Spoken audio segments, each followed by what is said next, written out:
Dès que nous parlons de santé mentale, l'une des choses qui arrive en Haïti, c'est souvent, nous parlons dans le vernaculaire du créole, nous disons moun tête pas bien, nous disons moun fou. Et c'est pour vous dire que, à part la stigmatisation et la discrimination que subissent ces personnes qui ont besoin d'une assistance spécialisée, notre pays est caractérisé par un renforcement de la stigmatisation et la discrimination vis-à-vis de ces personnes. Ce qui veut dire que lorsque nous parlons de stigmatisation et de discrimination, ce qui veut dire que nous parlons d'un ensemble de préjugés qui font que la société n'accepte pas ces personnes avec des problèmes transitoires ou prolongés comme des personnes normales qui peuvent être guéries soit par une assistance psychologique ou bien encore par une assistance psychiatrique. Donc la stigmatisation et la discrimination sur les personnes avec des troubles mentaux, ce sont des éléments qui constituent des freins pour l'accompagnement et l'assistance de ces personnes. Vous allez voir que des personnes qui souffrent de santé mentale, ce sont des personnes qui n'ont presque pas d'emploi. Ils sont arrangés dans des groupes à part de la société. Ce sont des personnes que l'on pointe du doigt à l'école, à l'église, dans la familia et un petit peu partout.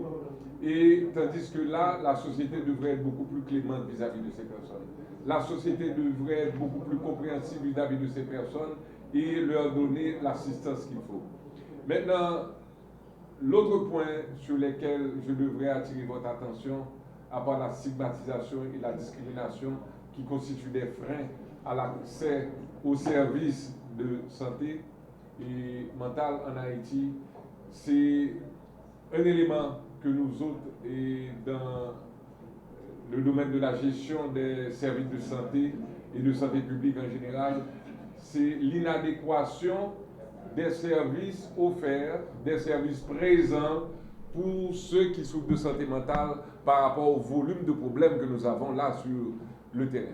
Lorsque nous parlons d'inadéquation, ça veut dire tout simplement qu'il n'y a pas assez de spécialistes pour couvrir, pour assister tous ceux qui présentent des problèmes anciens, des problèmes nouveaux, à longueur de journée, à Port-au-Prince, en province et un petit peu partout.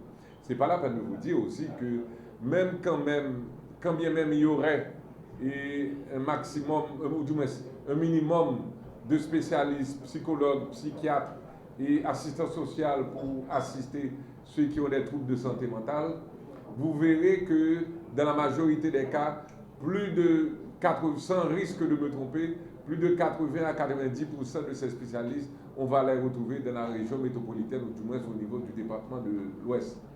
C'est pour vous dire quoi? Il y a des zones, il y a des régions du pays qui ne sont presque pas couvertes, sauf quand il y a des troubles et cataclysmiques, un cyclone, un tremblement de terre. Vous allez voir qu'il y aura des délégations de psychologues à se rendre dans telle ou telle zone pour donner une assistance. Mais de manière courante, ce n'est pas des pratiques que nous avons, et la production des spécialistes dans le domaine de la santé mentale n'est vraiment pas suffisante pour nous permettre d'avancer et d'offrir des services adéquats à la population en besoin. Donc, c'est pour vous dire quoi? Nous devrions, avec les décideurs de ce pays, les planificateurs au niveau de la santé publique, les ONG et les organismes qui travaillent dans le domaine du social, faire le plaidoyer pour augmenter le volume de services, le volume de spécialistes capables d'offrir une assistance à ceux qui souffrent de santé mentale à l'échelle nationale. La santé mentale a toujours été, depuis des années, un problème qui particulièrement intéresse les pédiatres parce que les enfants, vous savez, dès la naissance, pour la majorité d'entre eux, viennent chez le médecin dès la naissance jusqu'à l'âge de 13, 14, 15 ans où, en général, ils commencent à aller voir un interniste, un autre spécialiste de la médecine. Donc, le pédiatre, en réalité, est en train de suivre l'enfant dans toutes les composantes de la vie.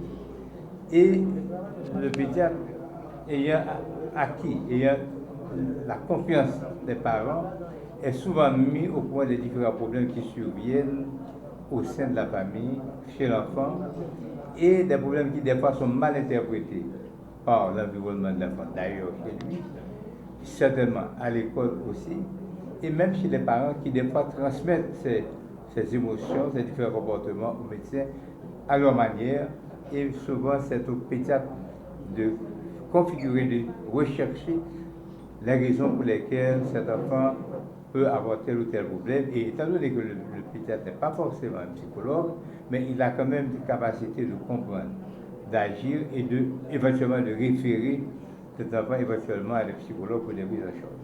Et on a tous les types de problèmes qui se présentent chez les enfants. Et il y a tous les types de conseils que le pédiatre peut donner pour accompagner l'enfant dans son développement pour qu'il puisse évoluer dans un milieu relativement sain, pour lui permettre de se développer, de mieux comprendre le terrain, le milieu dans lequel il vit, et éventuellement de s'adapter à ce qu'on appelle les troubles psychosomatiques.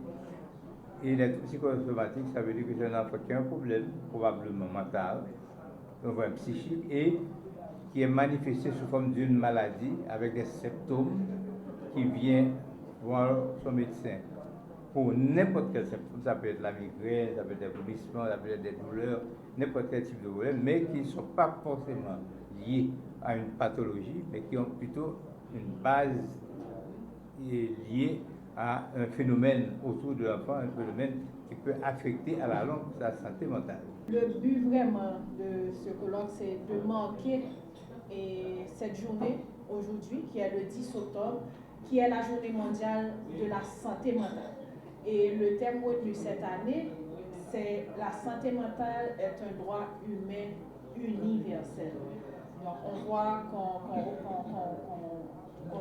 est en train de faire un plaidoyer pour ce qui est tout à fait normal, ça veut dire la santé, que ce soit santé physique, mais aussi la santé psychologique. Donc le plaidoyer se continue. Donc ce colloque aujourd'hui veut vraiment s'éternaliser sur les défis de la santé mentale, surtout des enfants en Haïti. Et comment mieux comprendre cette difficulté, comment la prévenir et comment on peut soutenir justement cette prise en charge. Donc je suis beaucoup plus visuelle et je sais que les images vaut plus que 1000 mots et vous allez pouvoir retenir vraiment l'essentiel.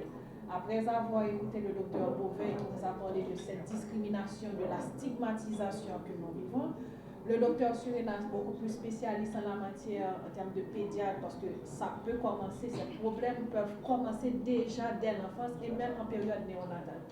Moi, je suis aussi pédiatre et spécialiste en nutrition, donc pour corroborer ce qu'il vient de dire, la nutrition est très importante par rapport aux répercussions sur le cerveau, la santé mentale, et on va voir plus particulièrement maintenant nos jeunes dans le contexte actuel du pays. Donc, voici l'image, et vous voyez, ce sont des jeunes et des jeunes à risque. L'image est un peu abstraite, vous voyez plusieurs images, et regardez les yeux. Regardez les lèvres, regardez la face, le regard. Donc, c'est ça le message, parce qu'on peut les reconnaître, ces enfants à risque, sans même parler à ces jeunes, leur tenue vestimentaire, leur réaction face à des situations de crise, de panique. On voit l'angoisse, on voit la peur, on voit toute autre d'expression qui reflète déjà l'état d'âme de ces jeunes. Donc, comment les identifier? Quelles sont les ressources qui sont disponibles pour les aider, pour les aborder, et surtout, qu'est-ce qu'on peut faire pour les aider?